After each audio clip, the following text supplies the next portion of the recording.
ಪ್ರಜ್ಞಾನಾನಿ ಘನೀಭೂತಾನೀವ ಯಾವಾಗ ಎಲ್ಲವೂ ಒಂದಾಗಿರುತ್ತೋ, ಯಾವುದೋ ನಾಮರೂಪಗಳು ಒಂದಾಗಿರುತ್ತೋ ಅದಕ್ಕೆ ಸಂಬಂಧಪಟ್ಟಂತೆ ಅರಿವು ಏನಾಗುತ್ತೆ, ಅದು ಒಂದಾಗಲೇಬೇಕು. ಪದಾರ್ಥಗಳು ಬಿಡಿಬಿಡಿಯಾಗಿ ಬಿಡಿಬಿಡಿ ಅರಿವು, ಇದು ಕುರ್ಚಿ, ಅದು ಕಾಯಿಲು, ಅದು ಗೋಡೆ, ಅದು ಫ್ಯಾನು, ಅದು ಫೋಟೋ, ಇದು ಕಿಟಕಿ ಬರುತ್ತೆ. ಎಲ್ಲ ಒಂದಾಗ್ಬಿಟ್ರೆ ಅರಿವು ಒಂದಾದ ಅರಿವು ಆಗುತ್ತೆ. ಅರಿವಲ್ಲೂ ವಿಶೇಷ ಬರಲ್ಲ. ಹಾಗಾಗಿ ಅತಯೇವನೇನು ಎಲ್ಲವೂ ಏಕೀಭೂತವಾಗಿರುತ್ತೆ, ಅಡಗಿರುತ್ತೆ, ಒಂದಾಗಿರುತ್ತೆ ಅನ್ನೋ ಕಾರಣದಿಂದಲೇನೆಯೇ ಸ್ವಪ್ನ ಸ್ಪಂದನ, ಜಾಗ್ರ ಸ್ಪಂದನ ಎರಡು ಸ್ವಪ್ನದ ಅಲುಗಾಟಗಳು, ಎಚ್ಚರದ ಅಲುಗಾಟಗಳಿದೆ. ಈ ಎಲ್ಲ ಅಲುಗಾಟವೆಂಬ ಅರಿವುಗಳು, ಸ್ಪಂದನವೆಲ್ಲ ಅರಿವೇ. ನಾವು ವಿಷಯ ಕಡೆಯಿಂದ ಅದು ಸ್ಪಂದನ, ಅದು ವಾಸನೆ ಅಂತೀವಿ ಹೊರತು ವಸ್ತು ಕಡೆಯಿಂದ ಅದು ಅರಿವೇ. ಇದು ಅರಿವೇ ಜಾಗ್ರ ಸ್ಪಂದನವಾಗಿಯೂ ಸ್ವಪ್ನ ಸ್ಪಂದನವಾಗಿಯೂ ತೋರ್ತಾ ಇರುತ್ತೆ. ಆ ಪ್ರಜ್ಞಾನಗಳು ಬಿಡಿಬಿಡಿಯಾಗಿತ್ತಲ್ಲ ಎಚ್ಚರ ಕನಸುಗಳಲ್ಲಿ, ಅದೆಲ್ಲ ಘನೀಭೂತ ಎಲ್ಲ ಘನವಾಗಿದೆಯೋ, ದಟ್ಟವಾಗಿದೆಯೋ, ಒಂದಾಗಿದೆಯೋ, ಸೇರೋಗಿದೆಯೋ ಅನ್ನೋ ಹಾಗೆ ಆಗಿರುತ್ತೆ.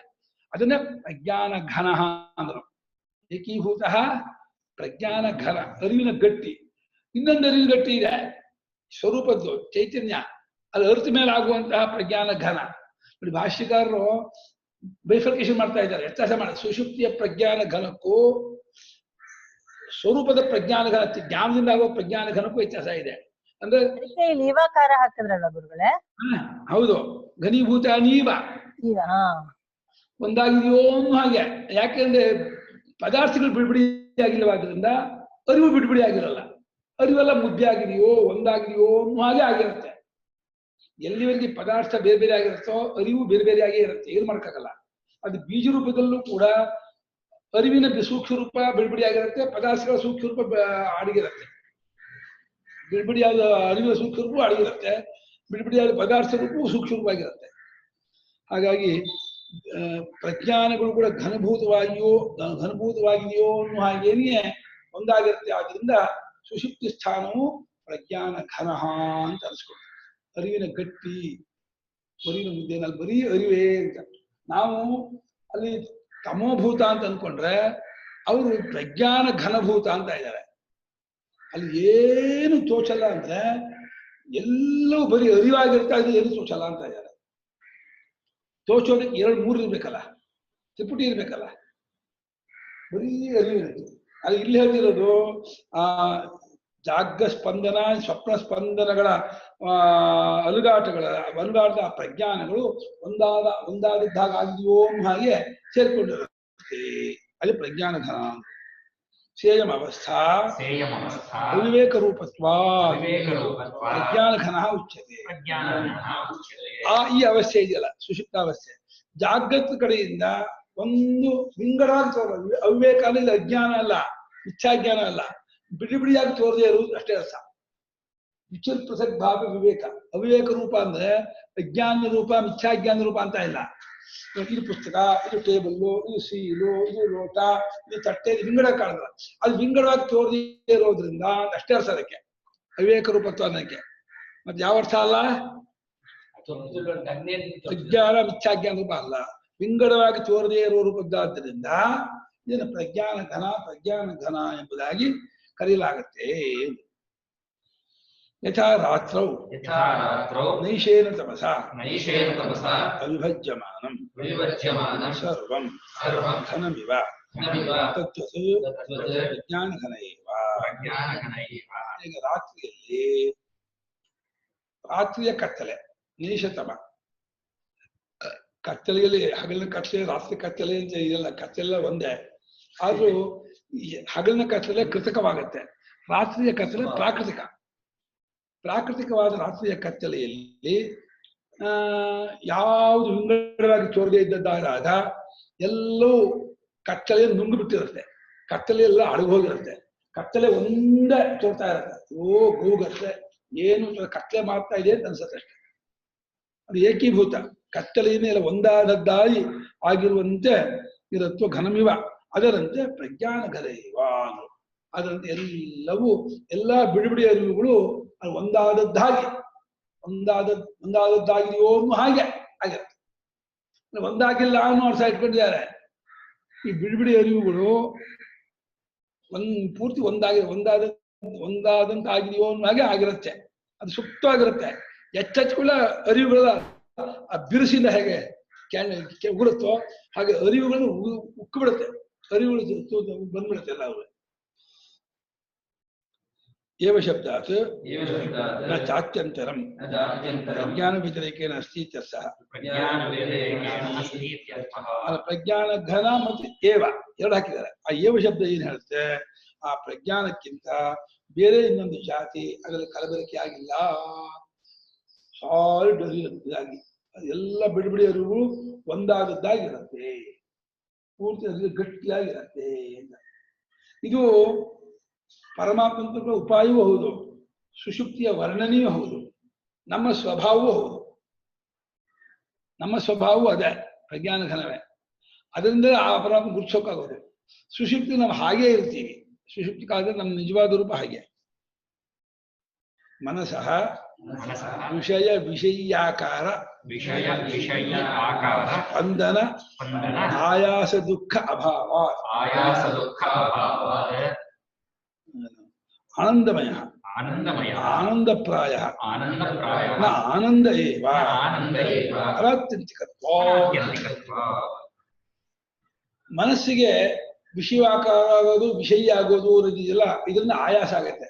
ಅದು ಮನಸ್ಸು ಆನೆ ನೋಡಿದಾಗ ಆನೆ ಆಕಾರ, ಮರ ನೋಡಿದಾಗ ಮರದ ಆಕಾರ, ಜನ ನೋಡಿದಾಗ ಜನ ಆಕಾರ. ಒಂದು ಆಕಾರ ಬಿಡಬೇಕು, ಒಂದು ಆಕಾರ ತಾಳ್ಬೇಕು, ಒಂದು ಆಕಾರ ಬಿಡಬೇಕು, ಒಂದು ಆಕಾರ ತಾಳ್ಬೇಕು. ಇದರಿಂದ ಆಯಾಸ ಆಗ್ತಾ ನಮಗೆ ಗೊತ್ತಾಗಲ್ಲ. ಅದು ಬಹಳ ಸಣ್ಣ ಮಟ್ಟದಿಂದ ಒಂದೊಂದು ಕ್ಷೇತ್ರ ಆಗೋದ್ರಿಂದ ಗೊತ್ತಾಗಲ್ಲ. ಅದು ತುಂಬಾ ಹೊತ್ತಾಗ ಆಯಾಸ ಆಗುತ್ತೆ, ಅವಾಗ ಗೊತ್ತಾಗುತ್ತೆ. ಬೆಳಿಗ್ಗೆ ಸಂಜೆವರೆಗೂ ನೋಡಿ ನೋಡಿ ನೋಡಿ ಸಾಕಾಯ್ತು, ಸುಸ್ತಾಯ್ತು, ನಾನು ಮಲ್ಕೊಳ್ತೀನಿ ಅಂತಾರೆ. ಅದು ಆಗ ಸುಸ್ತಾಗಿಲ್ಲ, ಬೆಳಗ್ಗೆಯಿಂದಲೂ ಸುಸ್ತಾಕೊಂಡೇ ಬಂದಿದೆ. ಸಂಜೆ ಸುಸ್ತಾಯ್ತು, ಜಾಸ್ತಿ ಆಯ್ತು ಅಂತ ಅನ್ಸುತ್ತೆ ಮಧ್ಯಾಹ್ನ. ಪ್ರತಿ ಕ್ಷಣಕ್ಕೂ ಆಯಾಸ ಆಗ್ತಾನೆ ಇರುತ್ತೆ ಮನಸ್ಸಿಗೆ. ಯಾವ ಆಯಾಸ? ವಿಷಯಾಕಾರ ವಿಷಯಾಕಾರ. ಹೊರಗೆ ಪದಾರ್ಥ ಆಕಾರ ಆಗಬೇಕು, ಮತ್ತು ಅರಿವಿನ ಆಕಾರ ಆಗಬೇಕು. ಅರಿಯೋದ್ರಲ್ಲೂ ಕ್ರಿಯೆ ಇದೆ, ಮನಸ್ಸು ಅರಿಯುವಾಗ ಅದು ವಿಷಯಾಕಾರವೂ ತಾಳುತ್ತೆ. ಈ ರೀತಿ ಆಯಾಸದ ದುಃಖವು ಆ ಸುಷುಪ್ತಿಯಲ್ಲಿ ಇರುವುದಿಲ್ಲ. ಆ ವಿಷಯಾಕಾರ ವಿಷಯಾಕಾರ ಎರಡಿಲ್ಲವಾದ್ದರಿಂದ ಆ ಸುಷುಪ್ತಿಯಲ್ಲಿ ಆನಂದಮಯನು ಅಂತ ಅನಿಸ್ಕೊಂಡ. ಆನಂದಮಯ ಅಂದ್ರೆ ಬಲುಮಟ್ಟಿಗೆ ಆನಂದ ಅನ್ನೋದು ಆನಂದ ಪ್ರಾಯ, ಬಲುಮಟ್ಟಿಗೆ ಆನಂದ. ಯಾಕೆ ಬಲುಮಟ್ಟಿಗೆ ಅಂತ ಯಾಕಂತೀರಾ ಅಂದ್ರೆ ಅನಾತ್ಯಂತಿಕತ್ವ. ಆತ್ಯಂತಿಕ ಅಲ್ಲ ಅದು. ಎಷ್ಟೊತ್ತು ಯಾರು ಎಬ್ಬಿಸ್ಬಿಟ್ರೆ ಹೋಯ್ತು, ಇವನಿಗೆ ಪ್ರಾಕೃತಿಕವಾಗಿ ಎಚ್ಚರ ಆಯ್ತು ಅಂದ್ರೂ ಹೋಯ್ತು. ಎಷ್ಟೊತ್ತು ಎಚ್ಚರ ಆಗಿ ಆಗುತ್ತೆ. ಸುಷುಪ್ತಿ ಯಾವಾಗಲೂ ಮಾಡೋಕ್ಕಾಗಲ್ಲ, ಯಾವಾಗಲೂ ಎಚ್ಚರದಲ್ಲೂ ಇರೋಕ್ಕಾಗಲ್ಲ, ಯಾವಾಗಲೂ ಕನಸಲ್ಲೂ ಇರೋಕ್ಕಾಗಲ್ಲ. ಮೂರವಸ್ಥೆಯಲ್ಲೂ ಸ್ವಾತಂತ್ರ್ಯ ಇಲ್ಲ ಶಿವನಿಗೆ. ಹಠ ಮಾಡಿ ಒಂದು ದಿವಸ ನಿದ್ದೆ ಮಾಡಲ್ಲ ಅನ್ಬೋದು, ಆಮೇಲೆ ಹುಚ್ಚಿದೈತೆ ನಿದ್ದೆ ಬರುತ್ತೆ. ಅವಸ್ಥೆಗಳಲ್ಲಿ ಉಂಟಾಗೋದಕ್ಕೆ, ತೋರ್ಕೊಳ್ಳೋದಕ್ಕೆ ಇವನಿಗೆ ಸ್ವಾತಂತ್ರ್ಯ ಇಲ್ಲ. ಅವಸ್ಥೆಗಳು ಪದಾರ್ಥ ತಗೊಳ್ಳೋಕ್ಕೂ ಸ್ವಾತಂತ್ರ್ಯ ಇಲ್ಲ. ನಂಗೆ ಆಕಾಶ ತೋರ್ಕೋಬಾರ್ದು, ವಾಯು ತೋರ್ಕೋಬಾರ್ದು, ಪಂಚಭೂತ ತೋರ್ಕೋಬಾರ್ದು ಅಂತ ಆಗೋಲ್ಲ. ಎಚ್ಚರ ಆದ್ಮೇಲೆ ಪಂಚಭೂತ ತೋರ್ಕೊಂಡೇ ತೋರ್ಕೊಳ್ಳುತ್ತೆ. ಎಚ್ಚರ ಆದ್ಮೇಲೆ ಇಂದ್ರಿಯಗಳು ಮನಸ್ಸು ಚೇಷ್ಟೆ ಮಾಡಿಯೇ ಮಾಡುತ್ತೆ. ಎಚ್ಚರವೂ ಆಗೇ ಆಗತ್ತೆ. ಹಾಗೆ ಎಚ್ಚರವೇ ಇರಲಿ, ಇಲ್ಲೇ ಇರ್ತೀನಿ, ಹೀಗೆ ಇರ್ತೀನಿ ಹಾಗೂ ಆಗಲ್ಲ. ಕನಸಿಗೂ ಹೋಗಲೇಬೇಕು, ನಿದ್ದೆಗೂ ಹೋಗಲೇಬೇಕು. ಇಲ್ಲಿ ಎಲ್ಲಿ ಸ್ವಾತಂತ್ರ್ಯ ಇವನಿಗೆ? ಜೀವನಿಗೆ ಅವಸ್ಥೆಯಲ್ಲಿ, ಅವಸ್ಥೆಯ ಒಳಗಡೆಯಲ್ಲೂ ಸ್ವಾತಂತ್ರ್ಯ ಇಲ್ಲ ಅಂದಮೇಲೆ ಇಲ್ಲೆಲ್ಲಿ ಸ್ವಾತಂತ್ರ್ಯ? ಅಂದ್ರೆ ಅವಸ್ಥೆಯ ಒಳಗಡೆ ಆರಿಸ್ಕೊಳ್ಳೋಕೆ ಸ್ವಾತಂತ್ರ್ಯ ಇದೆ. ಏನನ್ನ ಆರಿಸ್ಕೊಳ್ಳುವಾಗ? ಕ್ರಿಯೆಯನ್ನು ಆರಿಸ್ಕೊಳ್ಳುವಾಗ, ಆಮೇಲೆ ಅಪೇಕ್ಷೆಯನ್ನು ಆರಿಸ್ಕೊಳ್ಳುವಾಗ ಸ್ವಾತಂತ್ರ್ಯ ಇದೆ. ಯಾವುದನ್ನು ಬೇಕಾದ್ರೆ ಅಪೇಕ್ಷೆ ಬಿಡಬಹುದು, ಯಾವುದನ್ನು ಬಿಡಬಹುದು. ಯಾವ ಕ್ರಿಯೆಯನ್ನು ಮಾಡ್ಬೋದು, ಯಾವ ಕ್ರಿಯೆಯನ್ನು ಮಾಡದೇ ಇರ್ಬೋದು, ಅದು ಸ್ವಾತಂತ್ರ್ಯ ಇದೆ. ಅದೇ ತೋರೋದ್ರಲ್ಲಿ ಇದರಲ್ಲಿ ಸ್ವಾತಂತ್ರ್ಯ ಇಲ್ಲ, ತೋರುತ್ತೆ. ಅದರಿಂದ ವಿಷಯಾಕಾರದ ಸ್ಪಂದನವೆಂಬ ಆಯಾಸ ರೂಪವಾದ ದುಃಖವು ನಿದ್ದೆಯಲ್ಲಿ ಇಲ್ಲವಾದ್ದರಿಂದ ಇವನು ಆನಂದವೇನು ಅಂದ್ರೆ ಬಲುಮಟ್ಟಿಗೆ ಆನಂದದಂತೆ ಇರ್ತಾನೆ. ಆನಂದದಿಂದ ಆನಂದವಾಗಿಲ್ಲ, ಆನಂದವಲ್ಲ ಅಂತ ಅರ್ಥ ಅಲ್ಲ. ಅನಾತ್ಯಂತಿಕತ್ವ ಆಗಬೇಕು. ಟೆಂಪ್ರರಿ, ಒಂದು ಲಿಮಿಟ್ ಕಾಲ, ಪರಿಮಿತ ಕಾಲದಿಂದ, ಕಾಲ ಇಲ್ಲಿಂದ ಹೇಳೋದು, ಒಂದು ಪರಿಮಿತ ಕಾಲದಿಂದ ಇರ್ತಾರಾದ್ರಿಂದ ಆತ್ಯಂತಿಕವಲ್ಲವಾದ್ರಿಂದ ಅದು ಆನಂದ ಪ್ರಾಯ, ಆನಂದಮಯ ಅಂತಂದ್ರು. ಯಥಾಲೋಕೆ ನಿರಾಯಾಸ ಸ್ಥಿತಃ ಸುಖೀ ಆನಂದಭುಕ್ ಉಚ್ಯತೆ. ಅತ್ಯಂತ ಅನಾಯಾಸ ರೂಪ ಅನಾಯಾಸರೂಪ ಹಿ ಇಯಂ ಸ್ಥಿತಿ ಇಯಂ ಸ್ಥಿತಿಃ ಅನೇನ ಅನುಭೂಯತೆ ಇದು ಆನಂದ ಭಕು. ಅನೇನ ಅನುಭೂಯತೆ ಇತಿ ಆನಂದಭಕು. ಹೇಗೆ ಲೋಕದಲ್ಲಿ ಯಾವನೋ ಒಬ್ಬ ದೊಡ್ಡ ಶ್ರೀಮಂತ ಚೆನ್ನಾಗಿ ಊಟ ಮಾಡಿದ್ದಾನೆ, ಸಣ್ಣ ಆದ್ಮೇಲೆ ಒಂದು ಇದೊಂದು ದಿವಾನ್ ಕಾಟ್ ಮೇಲೆ ಕೂತ್ಕೊಂಡಿದ್ದಾನೆ ನಿರಾಯಾಸವಾಗಿ. ಶಪ್ಪ ಆರಾಮಾಗಿ ಹೊರಟು ಕೂತ ನಿರಾಯಾಸಾಗಿ ಶಿಕ್ಷೆಯಾಗಿದೆ ಸೋಫಾದ ಮೇಲೆ ವರ್ಕೊಂಡು ತಲೆ ವರ್ಕೊಂಡು ನಿದ್ದೆ ಮಾಡ್ತಾ ಇಲ್ಲ, ಆರಾಮ ಫ್ಯಾನ್ ಅಡಿಲಿ ಕೂತ್ಕೊಂಡಿದ್ದಾನೆ. ಅವನನ್ನ ಆಯಾಸ ಇಲ್ಲದೆ ಸುಖಿಯಾಗಿದ್ದಾನೆ ಲೋಕದಲ್ಲಿ ಹೇಗೆ ಅಂತಾರೋ ಅದೇ ರೀತಿ ಅಂತ ದೃಷ್ಟಾಂತ ಅದು. ಎಚ್ಚರವಾಗಿಯೇ ಇದ್ದು ಕ್ರಿಯೆ ಮಾಡದೇನೆಯೇ ಸುಮ್ಮನೆ ಕೂತಿದ್ದಂತಹ ಮನುಷ್ಯನನ್ನು ಲೋಕದಲ್ಲಿ ಸುಖಿ ಅಂತ ಕರೀತಾರೆ. ಹೇಗೆ ಕರೀತಾರೋ ಅದೇ ರೀತಿ ಈ ಜೀವನು ಈ ಸಮಯದಲ್ಲಿ ಸುಷುಪ್ತಿ ಕಾಲದಲ್ಲಿ ಅತ್ಯಂತ ಅನಾಯಾಸ ರೂಪವಾದ ಸ್ಥಿತಿಯನ್ನು ಹೊಂದಿರ್ತಾನೆ. ಈ ಸ್ಥಿತಿಯು ಅತ್ಯಂತ ಅನಾಯಾಸ ರೂಪವಾದದ್ದಲ್ಲವೇ?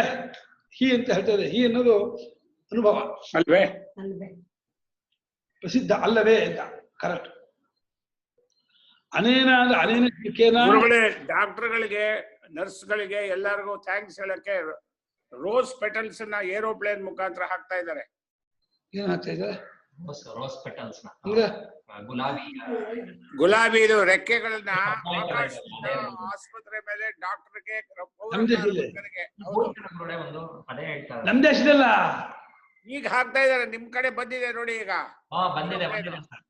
ಹೌದಾ? ಏನ್ ಮಾಡ್ಬೇಕು ತಗೊಂಡಿದ್ದನ್ನ?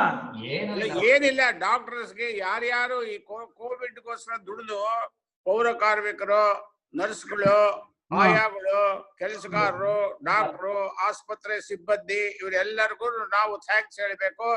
ದೇಶನ ಅನೇಕ ಜನ ಸಾಯೋದ್ರಿಂದ ಉದ್ಧಾರ ಮಾಡಿದ್ದಾರೆ ಅಂತ. ಆ ಗುಲಾಬಿ ನಾವು ತಗೊಳ್ಳೋ ಹಾಗಿಲ್ಲ. ಹಾಗಾದ್ರೆ ಅಲ್ಲ, ನಾವು ಕೃತಜ್ಞರಾಗಿರ್ಬೇಕು. ಮಾಡ್ತಾ ಇರೋದು ಡಿಫೆನ್ಸ್ ಸ್ಟೋರ್ ಮಾಡ್ತಾ ಇದ್ದಾರೆ.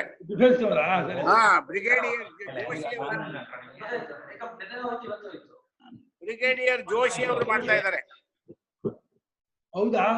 ಅಲ್ಲಿ ಬ್ರಿಗೇಡಿಯರ್ ಜೋಶಿ ಅವರು ಅದನ್ನ ಮಾಡ್ತಾ ಇದ್ದಾರೆ. ಸುಮ್ಮನೆ ಖರ್ಚು ವೇಸ್ಟ್, ದುಡ್ಡು ಪೆಟ್ರೋಲ್ ಖರ್ಚು ಉಳಿಸ್ಕೋಬಹುದು. ಥ್ಯಾಂಕ್ಸ್ ಅನ್ನ ವಾಟ್ಸಪ್ ಅಲ್ಲಿ ಹೇಳ್ಬೇಕು. ವಾಟ್ಸಪ್ ಅಲ್ಲಿ ಮನೇಲಿ ಕೂತಿದೀವಲ್ಲ, ಹೋಟೆಲ್ ಕಡೆನೆ ಹೋಗ್ದೇನೆ ನಮಗೂ ಥ್ಯಾಂಕ್ಸ್ ಹೇಳ್ಬೇಕು. ಯಾರು ಲಾಕ್ಡೌನ್ ಮಾಡ್ಕೊಂಡು ಮನೇಲಿ ಇದ್ದಾರೋ ಅವ್ರಿಗೂ ಖರ್ಚಿಗಿಂತ ಹೆಚ್ಚಾಗಿ ಅವ್ರಗಳಿಗೆ ಒಂದು ಥ್ಯಾಂಕ್ಸ್ ಹೇಳಿದಾಗ ಅವ್ರ ಮನಸ್ಸಿನಲ್ಲಿ ಕಾನ್ಫಿಡೆನ್ಸ್, ಒಂದು ಖುಷಿ ಬಂದಾಗ ಅವ್ರ ಕೆಲಸ ಇನ್ನೂ ಉತ್ಸಾಹದಿಂದ ಆನಂದದಿಂದ ಮಾಡ್ತಾರೆ ಅಂತ. ಅದರಿಂದ ನಮ್ಗೆ ಬೆನಿಫಿಟ್, ಅವ್ರಿಗಲ್ಲ. ಕರೆಕ್ಟ್ ಕರೆಕ್ಟ್, ನಿಜಮ್ಮ, ನಿಜ, ಕರೆಕ್ಟ್, ಸರಿಯೇ. ಹಾಗಾಗಿ ಅತ್ಯಂತ ಅನಾಯಾಸ ರೂಪವಾದದ್ದಾದ ಸ್ಥಿತಿ ಇದು ಜೀವನಿಗೆ, ಸುಷುಪ್ತಿಯು. ಅದನ್ನ ಇವನು ಅನುಭವಿಸ್ತಾ ಇರ್ತಾನೆ ಅಂತ. ಆದ್ದರಿಂದ ಇದು ಆನಂದ ಬೇಕು ಅಂತ ಹೇಳಿ ಕರೀತಾ ಇದ್ದಾರೆ. ಇದನ್ನು ಶ್ರುತಿ ಏಷೋಸ್ಯ ಪರಮ ಆನಂದ ಇತಿ ಶ್ರುತೇ. ಇವನಿಗೆ ಅಂದ್ರೆ ಅಸ್ಯ ಅಂದ್ರೆ ಈ ಜೀವನಿಗೆ, ಏಷಃ ಅಂದ್ರೆ ಸುಷುಪ್ತ ಸ್ಥಿತಿಯು, ಸುಷುಪ್ತ ಸ್ವರೂಪವು ಹೆಚ್ಚಿನ ಆನಂದವು ಅಂತ. ಏಷಃ ಆನಂದ ಪರಮಃ ಅಂತ ಆನಂದ ವಿಶೇಷಣ. ಈ ಆನಂದವು ಈ ಜೀವನಿಗೆ ಇದು ಅತ್ಯಂತ ಹೆಚ್ಚಿನದು ಅಂತ ಹೇಳ್ತಾ ಇದೆ. ಲೋಕದವರು ಗೊತ್ತಿಲ್ಲ. ಲೋಕದವರಿಗೆ ಸುಷುಪ್ತಿ ಸುಮ್ಮನೆ ಬಿದ್ದುಕೊಂಡಿರೋದು ಅಂದ್ಕೊಂಡಿದ್ದಾರೆ. ಸುಷುಪ್ತಿಯನ್ನು ಶ್ರುತಿ ವರ್ಣನೆ ಮಾಡುವಾಗ ಬಹಳ ಹೆಚ್ಚಿನ ಆನಂದದಲ್ಲಿ ಒಂದಾಗಿರ್ತಾನೆ. ನಮ್ಮ ಶಾಸ್ತ್ರದಲ್ಲಿ ನಿದ್ದೆಯಲ್ಲಿದ್ದವರನ್ನು ಎಬ್ಬಿಸಬಾರ್ದು, ಇದೇ ಕಾರಣಕ್ಕೆ ಹೇಳ್ತಾರೆ. ಪರಮಾತ್ಮನೇ ಒಂದಾಗಿರ್ತಾನೆ, ಆನಂದದಲ್ಲಿ ಇರ್ತಾನೆ, ಅವನನ್ನು ಎಬ್ಬಿಸ್ಬೇಡ. ಎಬ್ಬಿಸಿದ್ರೆ ಮಹಾಪಾಪ, ನೀನು ತಿಗಣೆಯಾಗಿ ಹುಡ್ತೀಯಾ. ತಿಗಣೆನೇ ನಿದ್ದೆಯಲ್ಲಿದ್ದವ್ರನ್ನ ಎಬ್ಸೋದು ಅಲ್ಲ, ನಿದ್ದೆ ಇದ್ದವ್ರನ್ನ ಎಬ್ಸಿದ್ರೆ ತಿಗಣೆಯಾಗಿ ಹುಡ್ತೀಯಾ ಅಂತ. ಯಾವಾಗ? ರಾತ್ರಿ. ಹಗಲು ಮಲಗಕ್ಕೆ ಅವಕಾಶ ಕೊಟ್ಟಿಲ್ಲ. ರಾತ್ರಿ 2 ಗಂಟೆ ಹೋಗ್ಬಿಟ್ಟು ಎಬ್ಬಿಸ್ಬೇಡ, 3 ಗಂಟೆ ಹೋಗಿ ಎಬ್ಬಿಸ್ಬೇಡ. ಆದ್ರೆ ಬೆಳಗ್ಗೆ 5:15 ಅದು ಏಳೇ ಹೋದ್ರೆ ಕೋಲ್ ತಗೊಂಡು ಅಂಟ ಮೇಲೆ ಹಾಕು ಅಂತ ಹೇಳುತ್ತೆ. ರಪಾರ ಅಂತ ಹೇಳ ಅಂತ. ಎಷ್ಟು ದಿನ ವಿಶಿಷ್ಟ ಇದು ಮಾಡಿದ್ನಲ್ಲ ಅವನು ಅಜಾತಶತ್ರು, ಅಪೇಶ ಒಂದ್ ಬಗ್ಗೆ ಇದೆ. ಇದರಲ್ಲಿ ಕೌಶಲ್ಯ ಎಷ್ಟು ದಿನ ಕೋಲ್ ತಗೊಂಡು ಹೊಡೆದ ಅಂಡ ಮೇಲೆ ಹೇಳ ಅಂತ ಮಲಗಿದ್ದಾಳೆ ಹಜಾರದ ಮೇಲೆ.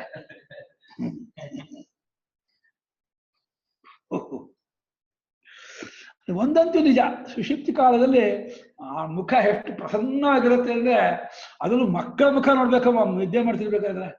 ಅಯ್ಯೋ ಮಗುಳ್ನಗೆ ಹಂಗೆ ಕಟ್ಕೊಂಬೇಡ ಅನ್ಸುತ್ತೆ ಆ ಮಗುನ, ಅಷ್ಟು ಚೆನ್ನಾಗಿರುತ್ತೆ ಮಕ್ಕಳ ಮುಖ. ನೆನ್ಸ್ಕೊಂಡ್ರೆ ಅಷ್ಟ್ ಖುಷಿ ಆಗತ್ತೆ ಇನ್ನು ಅಲ್ವಾ?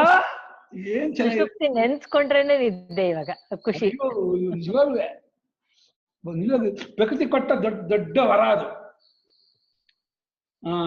ಸ್ವಪ್ನಾದಿ ಪ್ರತಿಬೋಧ ಚೇತ ಪ್ರತಿ ದ್ವಾರೀಭೂತತ್ವ ಚೇತೋಮುಖ. ಸ್ವಪ್ನಾದಿಲು ಸ್ವಪ್ನ, ಜಾಗ್ರತ್ತು, ನಿದ್ರಾ ವಿಹಾರ ಇದೇ ಮುಂತಾದ ಅವಸ್ಥೆಗಳಲ್ಲಿ ಅರಿವು ಬರಬೇಕಲ್ಲ. ಆ ಅರಿವಿನ ಕುರಿತು ಸುಷುಪ್ತಿ ದ್ವಾರವಾಗಿದೆಯಾದ್ದರಿಂದ ಸುಷುಪ್ತಿ ಚೇತೋಮುಖ ಅಂತ ಕರೆದರು. ನಿದ್ರಾ ವಿಹಾರಕ್ಕೆ ಬರಲಿ, ಕನಸಿಗೆ ಬರಲಿ, ಎಚ್ಚರಕ್ಕೆ ಬರಲಿ, ಎಲ್ಲಿಗೆ ಬರ್ಬೇಕಾದ್ರೂ ನಿದ್ದೆಯಲ್ಲೇ ಬರಬೇಕು. ನಿದ್ದೆಯ ದ್ವಾರವಾದ್ದರಿಂದ ಚೇತೋಮುಖ. ಚೇತಸ್ಸಿಗೆ ಅಂದ್ರೆ ವಿಶೇಷ ಜ್ಞಾನಕ್ಕೆ ಮುಖವಾಗಿದೆ ಅಂದ್ರೆ ದ್ವಾರವಾಗಿದೆ ಅಂತ. ವಿಶೇಷ ಜ್ಞಾನಕ್ಕೆ ದ್ವಾರ ಅದು. ಬೋಧಲಕ್ಷಣಂ ವಾ ಚೇತಃ ದ್ವಾರಂ ಮುಖಂ ಅಸ್ಯ. ಸ್ವಪ್ನಾದ್ಯಾಗಮನಂ ಪ್ರತಿ ಇತಿ ಚೇತೋಮುಖ. ಚೇತಸ್ಸು ಶಬ್ದಕ್ಕೆ ಅರಿವು ಅರ್ಥ ಮಾಡ್ಬಿಡುವಾಗ, ಎಚ್ಚರ ಕಸವಾಗುವ ಅರಿವು ಮೊದಲನೇ ಅರ್ಥ. ಇವಾಗ ಬೋಧರೂಪವಾದ ಚೇತಸ್ಸು ಅಂದ್ರು. ಅರಿವೆಂಬ ಚೇತಸ್, ಚೇತನ ಅನ್ನೋ ಶಬ್ದಕ್ಕೆ ವೃತ್ತಿದ್ದು ಅರ್ಥ ಇದೆ, ಅರಿವುದ್ದು ಅರ್ಥ ಇದೆ. ಚಿತ್ತದ ವೃತ್ತಿಯು ಚೇತನ, ಚೈತನ್ಯ ಇದು ಅಂತ ಹೇಳ್ತೀವಿ. ಚೇತನ ಇದು ಚೇತನ ಸಾಮಾನ್ಯ ಪ್ರಜ್ಞಾ ಅಂತ ಅಮರಕೋಶದಲ್ಲಿ ಅವೇರ್ನೆಸ್ ಇದೆಯಲ್ಲ, ಅಲರ್ಟ್ ಆಗಿರೋದು, ಅದನ್ನು ಚೇತನ ಅಂತ ಹೇಳ್ತಾ ಇದ್ದಾರೆ.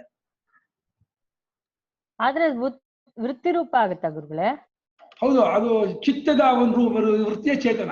ಚಿತ್ತ ಅಲರ್ಟ್ ಆಗಿರೋದು ಚೇತನ, ಅದು ಉಂಟು. ಚೈತನ್ಯಕ್ಕೂ ಚೇತನ ಅಂತ ಹೇಳ್ತಾರೆ. ಅದಕ್ಕೆ ಈಗ ಬೋಧರೂಪವಾದ ಚೇತನ ಎರಡನೇದು. ಮೊದಲನೇದು ಈ ಎಚ್ಚರ ಕನಸುಗಳಲ್ಲಿರುವ ಚಿತ್ತಕ್ಕೆ ಅದು ದ್ವಾರ ಅಂದರು. ಅಥವಾ ಅರಿವೆಂಬ ಚೇತಸ್ಸಿದೆ, ಚೇತಸ್ಸೆಂಬ ಅರಿವು, ಚೇತಸ್ಸು ಅರಿವು ಸಿನಾನಿಮ್ಸ್, ಪರ್ಯಾಯ ಪದ. ಅದು ದ್ವಾರವಾಗಿದೆ, ಮುಖವಾಗಿದೆ. ಯಾವುದಕ್ಕೆ? ಸ್ವಪ್ನವೇ ಮುಂತಾದಗಳನ್ನು ಕೂತು ಬರೋದಕ್ಕೆ. ಅದನ್ನ ಚೇತೋಮುಖ, ಚೇತಸ್ಸೇ ಮುಖ ಅಂತ. ಚೇತಸ್ಸಿಗೆ ಮುಖ, ಚೇತಸ್ಸೇ ಮುಖ. ಎಚ್ಚರ ಕನಸಿನಲ್ಲಿ ಚೇತಸ್ಸಿದೆಯಲ್ಲ ಅದಕ್ಕೆ ಮುಖ. ಅದ ಅಲ್ಲಿರುವ ಚೇತಸ್ಸಿದೆಯಲ್ಲ ಅದೇ ಮುಖ ಎಚ್ಚರಕ್ಕೆ, ಚೇತೋಮುಖ. ಇನ್ನೊಂದ್ಸಲ ಹೇಳಿದ್ದು. ಎಚ್ಚರ ಕನಸುಗಳಲ್ಲಿ ಬಿಡಿಬಿಡಿ ಅರಿವಿದೆಯಲ್ಲ, ಅದು ಬಿಡ್ಬಿಡಿ ಚೇತಸ್ಸು ಅಂತ ಅನ್ಕೊಂಡು ಅದಕ್ಕೆ ಮುಖ ಅಂತ ಮೊದಲನೇ ಅರ್ಥ. ಎರಡನೇ ಅರ್ಥ, ಆ ಅರಿವೇ ಚೇತಸ್ಸು, ಅದೇ ಮುಖ ಎಚ್ಚರ ಕನಸುಗಳಿಗೆ. ಅರಿವಂದ್ರೆ ಅವಾಗ ಸುಷುಪ್ತಿ ಆಗಲ್ಲ ಅಲ್ವಾ? ಅದು ಅರಿವೇ, ಅದು ಪ್ರಜ್ಞಾನ ಘನ ತಾನೆ, ಅದು ಅರಿವು.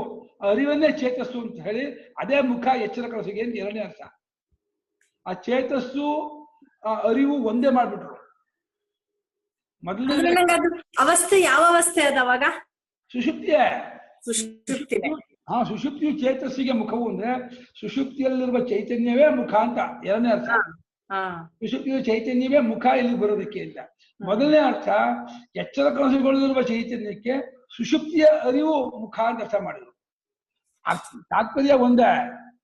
ಚೇತಸ್ ಪದಕ್ಕೆ ಎಚ್ಚರದ ಚೇತಸ್ಸು ಮೊದಲನೇ ಅರ್ಥ, ಇದು ಮೊದಲನೇ ಅರ್ಥ. ಎರಡನೇ ಅರ್ಥದಲ್ಲಿ ಸುಷುಪ್ತಿಯ ಚೇತಸ್ಸು ಅಂತ ಅರ್ಥ ಮಾಡಿದ್ರು.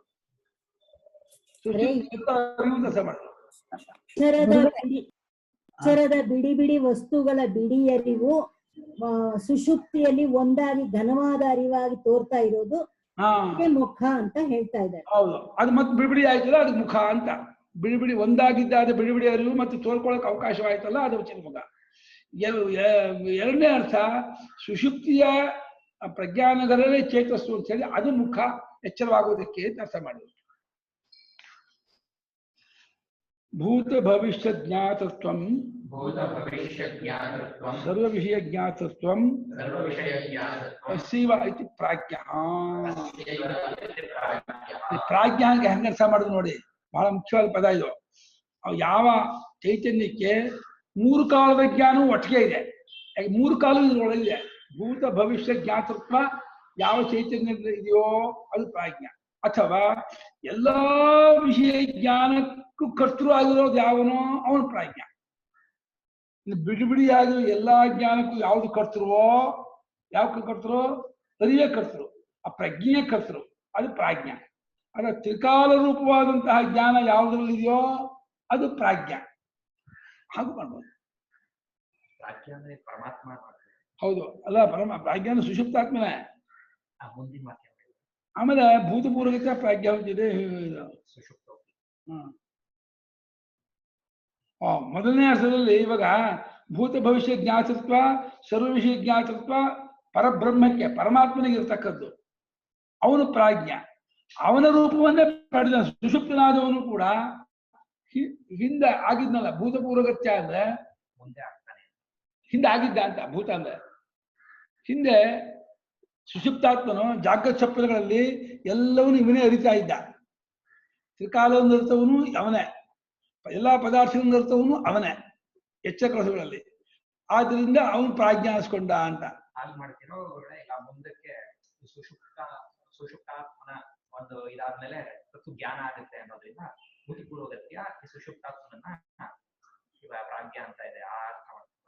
ಒಂದು ತತ್ವಜ್ಞಾನ ಆದ್ಮೇಲೆ ಅದಕ್ಕೆ ಇವನನ್ನು ಈಗಲೇ ಪ್ರಾಜ್ಞ ಅಂತ ಇದೆ. ಪರಮಾತ್ಮನು ಪ್ರಾಜ್ಞ. ಯಾಕೆ ಅಂದ್ರೆ ಭೂತ ಭವಿಷ್ಯ ಮತ್ತೆ ಸರ್ವ ವಿಷಯ ಜ್ಞಾಪಕವಾಗಿದೆ. ಇವನನ್ನು ಯಾಕೆ ಕರೆದ್ರು ಪ್ರಾಜ್ಞ ಅಂತ ಸುಷುಪ್ತಾತ್ಮನ ಅಂದ್ರೆ ಭೂತಪೂರ್ವಗತ್ಯ. ಸ್ವಾಮಿ ಏನ್ ಮಾಡಿದ್ರು ನೋಡಿ ಸ್ವಾಮಿಗಳು. ನಾನು ಹಂಗ ಅನ್ಕೊಂಡೆ. ಸುಷುಪ್ತಾತ್ಮನು ಕೂಡ ಭೂತಪೂರ್ವಕದಿಂದ 8 ಪೂರ್ವದಲ್ಲಿ ಅಂದ್ರೆ ಎಚ್ಚರ ಕನಸುಗಳಲ್ಲಿ ಉಂಟಾಗಿದ್ದ ಜ್ಞಾತತ್ವ ಎಂಬುದನ್ನು ಇಟ್ಟುಕೊಂಡು ಚೈತನ್ಯ ಮಾತನಾಡಿದ ನಾನು ಹೇಳಿದ ಅರ್ಥ ಮಾಡಿದ್ರು. ನಾನು ಈ ತರ ಅನ್ಕೊಂಡೆ. ತತ್ವಜ್ಞಾನ ಆಗ್ತಾನಲ್ಲ, ಜ್ಞಾನ ಆಗ್ತಾನಲ್ಲ ಭೂತಪೂರ್ವಗತ್ಯ, ಇವನನ್ನು ಪ್ರಾಜ್ಞ. ಇವನ್ನ ಜೀವ ಅಂತ ಕರೆದ ಹಾಗೆ ಇವನ ಜೀವನನ್ನ ಸಂಪ್ರಸಾದ ಅಂತ, ಅಜ್ಞನನ್ನು ಉಪಾಸಕನನ್ನ ಜ್ಞಾನಿಯನ್ನ ಹಾಗೆ ಸಂಪ್ರಸಾದ ಅಂತ ಹೇಳಿ ಈ ಜೀವನ ಮುಂದೆ ಆಗ್ತಾನೆ ಪರಮಾತ್ಮ ಆಗ್ತಾನೆ ಅಂತ ಹೇಳಿ ಸಂಪ್ರಸಾದ ಅಂತ ಹೇಳಿ ಹಾಗೆ ಹಾಗೂ ಉಂಟು. ಇಲ್ಲಿ ಭಾಷ್ಯಕಾರರು ಸ್ವಾಮಿಗಳ ಟಿಪ್ಪಣಿಯಲ್ಲಿ ಎಚ್ಚರ ಕನಸುಗಳಲ್ಲಿ ಉಂಟಾಗಿದ್ದ ಜ್ಞಾತೃತ್ವವು ಇವಂದೇಯ, ಸುಷುಪ್ತಾತ್ಮಂದೆ. ಅವನೇ ಎಚ್ಚರ ಕನಸುಗಳು ಬಿಡಿ ಬಿಡಿಯಾದ ಅರಿವನ್ನು ಮಾಡ್ಕೊಂಡು ನನ್ನ ನೋಡ್ತಾ ವ್ಯವಹಾರ ಮಾಡ್ತಾ ಇದ್ದ. ಆದ್ರಿಂದ ಅದನ್ನ ಇಟ್ಕೊಂಡು ಪ್ರಾಜ್ಞ ಅಂತ ಇದ್ದ. ಅಂದ್ರೆ ಗುರುಗಳೇ ಇಲ್ಲಿ ಸುಷುಪ್ತಾತ್ಮ ಅಂದ್ರೆ ಇವನೇ ವೈಶ್ವಾನರನಾಗಿ ತೈಜಸ್ಸನಾಗಿ ತೋರ್ಕೋತಾ ಇದ್ದ ಅಂತ. ಹೌದು, ಕರೆಕ್ಟು, ಅದೇ ಅರ್ಥ. ವೈಶ್ವಾನ ತೇಜಸ್ಸನಾಗಿ ಪ್ರಾಜ್ಞನ ಇದು ಇತ್ತು. ಸರ್ವ ವಿಷಯ ಜ್ಞಾತತ್ವ ಆಯ್ತು, ಭೂತ ವಿಷಯ ಜ್ಞಾತತ್ವ ಆಯ್ತು. ಅಂದ್ರೆ ಪರಮಾತ್ಮನೇ ಅಂತನ. ಹೌದು, ನಾನಾದ ಪರಮಾತ್ಮನೇ ಮೂರವಸ್ಥೆನಲ್ಲೂ ಕಾಮನ್ ಆಗಿದ್ದಾನೆ ಅನ್ನೋದನ್ನ ಹೇಳೋದಕ್ಕೆ ಇನ್ನೊಂದು ರೀತಿ. ಕರೆಕ್ಟು. ಅದು 2 ಅರ್ಥ ಮಾಡಿದ್ದಾರೆ. ಒಂದು ಪರಮಾತ್ಮನಿಗೆ ಪ್ರಾಜ್ಞತ್ವ, ಅವನಿಗೆ ಸ್ವರೂಪದಲ್ಲೇ ಇರ್ತಕ್ಕದ್ದು. ಭೂತ ಭವಿಷ್ಯ ಜ್ಞಾತತ್ವ ಸರ್ವವಿಷಯಕ್ಕೆ ಅವನು ವಿಷತೀಸ ಪ್ರಾಜ್ಞನಾಗಿ ಅವನೇ ತೋರ್ತಾ ಇರೋದು ನಿಜ. ಅವನ ಮೂರ ಪರಮಾರ್ಥವು ಇವನೇ ಪ್ರಾಜ್ಞ ಅಂತ. ಸುಷುಪ್ತಾತ್ಮನ ಹೇಗೆ ಪ್ರಾಜ್ಞ ಅಂದ್ರೆ ಸುಷುಪ್ತಾತ್ಮನ ವೈಶ್ವಾನರನಾಗಿ ತೇಜಸ್ಸನಾಗಿ ಎಲ್ಲವನ್ನೂ ಕಾಲತ್ರಯವನ್ನೂ ಅರ್ಥವನ್ನೂ ಎಲ್ಲಾ ಪದಾರ್ಥವನ್ನೂ ಅರ್ಥವನ್ನೂ ಅವನೆಯ. ಆದ್ರಿಂದ ಅವನು ಪ್ರಾಜ್ಞ ಅಂತ ಭೂತಪೂರ್ವಕತೆಯಿಂದ. ಅಂದ್ರೆ ಗುರುಗಳೇ ಇವಾಗ ಈ ಸುಷುಪ್ತಿ ಎಂದಾಗ ಇದು ವ್ಯಷ್ಟಿ ತಗೋತಾ ಇಲ್ಲ ಅಲ್ವಾ, ಸಮಷ್ಟಿ ತಗೊಂಡು ಹೇಳ್ತಾ ಇದ್ದಾರೆ. ಹೌದೌದು, ಎಷ್ಟು ಹಾಗೆ ವಿಶ್ವಾನಗಳು ಸಮಷ್ಟಿಯೇ ತಗೊಂಡ್ರು. ತೇಜಸ ವಿಶ್ವಾನ ಸಮಷ್ಟಿ ತಗೊಂಡು ಹೇಳ್ತಿದ್ದಾರೆ. ಯಾಕಂದ್ರೆ ವ್ಯಷ್ಟಿಯನ್ನು ಸಮಷ್ಟಿ ಮರ್ಜು ಮಾಡಿಯೇ ವ್ಯವಹಾರ ಮಾಡ್ತಾ ಇದ್ದಾರೆ. ವ್ಯಾಪಕದ ದೃಷ್ಟಿ ತಂದುಕೊಂಡು ಕರ್ಕೊಂಡು ಹೋಗ್ತಾ ಇದ್ದಾರೆ. ಇನ್ನೊಂದು ಅರ್ಥ ಮಾಡ್ತಾರೆ ನೋಡಿ. ಅಥವಾ ಪ್ರಜ್ಞಪ್ತಿ ಮಾತ್ರ ಅಸೀವ ಅಸಾಧಾರಣಂ ರೂಪಂ ಇತಿ ಪ್ರಾಜ್ಞ. ನೋಡಿ, ಇದು ಆ ಅನುಭವದಲ್ಲಿ ಅಸೀವ ಅಂದ್ರೆ ಸುಷುಪ್ತಾತ್ಮನಃ. ಸುಷುಪ್ತಾತ್ಮನಿಗೆ ಬರೀ ಅರಿವಿನ ಗಟ್ಟಿ, ಅರಿವಿನ ಮುದ್ದೆ, ಸಾಲಿಡ್ ಅರಿವು, ಬರೀ ಅರಿವಿನ ರೂಪ ಒಂದೇ. ವಿಶ್ವ ತೇಜಸ್ಸರಿಗೆ ಉಪಾಧಿಗಳು ಉಂಟು, ವಿಷಯಗಳು ಉಂಟು. ಉಪಾಧಿಗಳು ವಿಷಯಗಳು ಉಂಟಾಗಿ ಅದನ್ನು ಅರಿತಾ ಇದ್ರು. ಇನ್ನು ಉಪಾಧಿಗಳಿಲ್ಲದೆ, ಒಳ ಉಪಾಧಿ ಇಲ್ಲ, ಹೊರಗಿನ ಉಪಾಧಿಯೂ ಇಲ್ಲ, 2 ಉಪಾಧಿ ಇಲ್ಲದೆ ಪೂರ ವ್ಯಾಪಕವಾದ ಅರಿವಿನ ರೂಪ ಇವಂದೇ ಅಸಾಧಾರಣ ರೂಪ. ಅದನ್ನ ಇವನು ಪ್ರಾಜ್ಞ ಅಂತ ಹೇಳ್ತಾ ಇದೆ. ಇದು ಚೆನ್ನಾಗಿ ಹೊಂದತ್ತೆ, ಇದು ಕರೆಕ್ಟಾಗಿ ಸುಷುಪ್ತಾತ್ಮ ಹೊಂದತ್ತೆ. ಇತರಯೋ ವಿಶಿಷ್ಟಮಪಿ ವಿಜ್ಞಾನಮಸ್ತಿ ಅಂದ್ರು. ವಿಶ್ವ ತೇಜಸ್ಸರುಗಳಿಗೆ ಉಪಾಧಿ ರೂಪವಾದ ವಿಜ್ಞಾನವೂ ಉಂಟು. ಇದು ಪಂಚಭೂತಗಳು, ಇದು ನಾಮರೂಪಗಳು, ಇದು ದೇಹೇಂದ್ರಿಯ ಮನೋಬುದ್ಧಿಗಳು ಅಂತ. ತೇಜಸ್ಸನಿಗೆ ಎಲ್ಲ ಮನೋರೂಪ ಅಂತ ಆ ಜ್ಞಾನ ಉಂಟು. ಸೂಕ್ಷ್ಮ ರೂಪ, ಕರರೂಪ ಅಂತ. ಹೀಗೆ ಸೂಕ್ಷ್ಮೋಪಾಧಿ ಆಗಲಿ ಸ್ಥೂಲೋಪಾಧಿ ಆಗಲಿ ಅವುಗಳನ್ನು ಇಟ್ಕೊಂಡವರು ವಿಶ್ವ ತೇಜಸ್ಸರು. ಈ 2 ಉಪಾಧಿಯನ್ನು ಬಿಟ್ಟು ಬರೀ ಸಾಲಿಡ್ ಅರಿವಿನ ರೂಪದಿಂದ ಇರುವವನು ಪ್ರಾಜ್ಞನು. ಇದು ಅಸಾಧಾರಣವಾದ ರೂಪ ಪ್ರಾಜ್ಞನಿಗೆ. ಈ ಸ್ವಯಂ ಪ್ರಾಜ್ಞ ತೃತೀಯ ಪಾದ. ಈ ಪ್ರಾಜ್ಞನಿಗೆ ಅಲ್ಲ, ಇವನು ಪ್ರತಿಪತ್ತಿ ಕ್ರಮದಲ್ಲಿ 3ನೇ ಪಾದದ 3ನೇ ಸೋಪಾನ, 3ನೇ ಹೆಜ್ಜೆ, 3ನೇ ಸ್ಥಿತಿ. ನಾವಿವಾಗ ವೈಶ್ವಾನ ತೇಜಸ್ಸನ್ನು ದಾಟ್ಕೊಂಡು ತೇಜಸ್ಸಿಂದ ಪ್ರಾಜ್ಞ ಸ್ಥಿತಿಗೆ ಬಂದ್ವಿ ಅಂತ ಅರ್ಥ. ಪ್ರಾಜ್ಞಾವಸ್ಥೆ ಸ್ಥಿತಿಗೆ ಬಂದಿದೆ, ಎಚ್ಚರದಲ್ಲೇ ಪ್ರಾಜ್ಞಾವಸ್ಥೆ ಅಂದ್ರೆ. ಗುರುಗಳೇ ಇಲ್ಲಿ ಪ್ರತಿಪತ್ತಿ ಕ್ರಮ ಅಂದ ತಕ್ಷಣ ಮತ್ತೆ ವ್ಯಷ್ಟಿಗೆ ಬಂತಲ್ವಾ ಇವಾಗಿದು? ತಿಳ್ಕೊಳ್ಳೋದು ವ್ಯಷ್ಟಿಯಲ್ಲೇ ಜಗನೆ. ಹಂಗಾಗಿ ಹೌದು, ವ್ಯಷ್ಟಿಗೆ ಪ್ರತಿಪತ್ತಿ ಕ್ರಮ ಅನ್ಕೊಳ್ಳೆ ಈ ಜೀವನಿಗೆ ಹೇಳೋದು. ಯಾವನು ಸಂಸಾರ ವಿದ್ಯಾವಂತನಾಗಿ ಹುಡುಕ್ತಾ ಇದ್ದಾನೋ ಅವನಿಗೆ ಉಪದೇಶ. ಅವನಿಗೆ ಈ ಸುಷುಪ್ತಾತ್ಮನ ಇನ್ನೊಂದು ವಿಷಯ ಹೇಳ್ತಾರೆ. ಏಷ ಸರ್ವೇಶ್ವರಃ ಏಷ ಸರ್ವಜ್ಞಃ ಏಷೋಂತರ್ಯಾಮಿ ಏಷ ಯೋನಿಃ ಸರ್ವಸ್ಯ ಭವಾಪ್ಯಯೋ ಹಿ ಭೂತಾನಾಂ.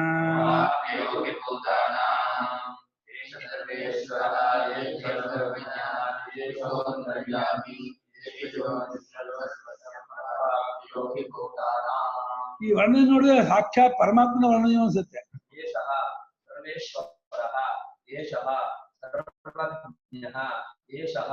ಅಂತರ್ಯಾಮಿ ಸರ್ವಸ್ಯ ಪ್ರಭವಾಪ್ಯಯೌ ಹಿ ಭೂತಾನಾಂ. ಏಷ ಅಂತ ಇವನೇ ಕಳಪ್ಪ ಅಂತ, ಇವನೇ ಕಳಪ್ಪ ಸರ್ವೇಶ್ವರ ಅಂತ. ಯಾಕೆಂದ್ರೆ ಇವನೇ ನಮ್ದು ಪರಮಾತ್ಮ ಅದು.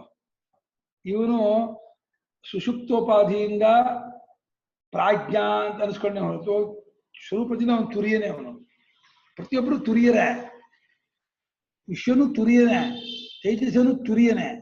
ಹಾಗಾಗಿ ಈ ವಿಶೇಷಣ ಎಲ್ಲರಿಗೂ ಹೊಂದುತ್ತೆ. ಆದರೆ ಅವರಿಗೆ ಉಪಾಧಿ ಇರೋದ್ರಿಂದ ಇವನಿಗೆ ಹೊಂದುವಷ್ಟು ಹೊಂದಲ್ಲ.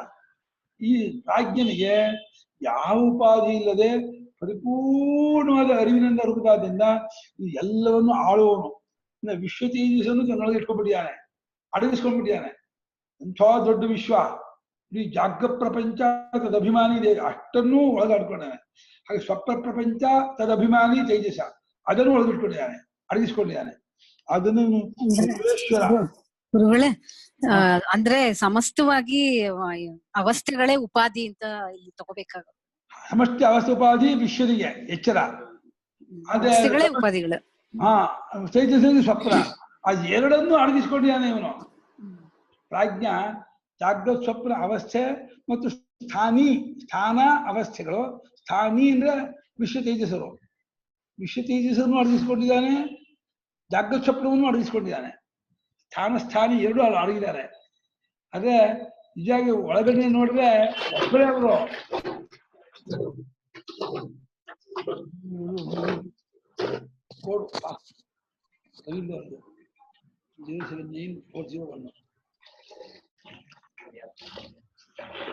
ಯಾರೋ ಕೋಡೆ ಹಾಕೊಂಡ್ಬಿಟ್ಟಿದಾರೋ ನಿಮಿಷ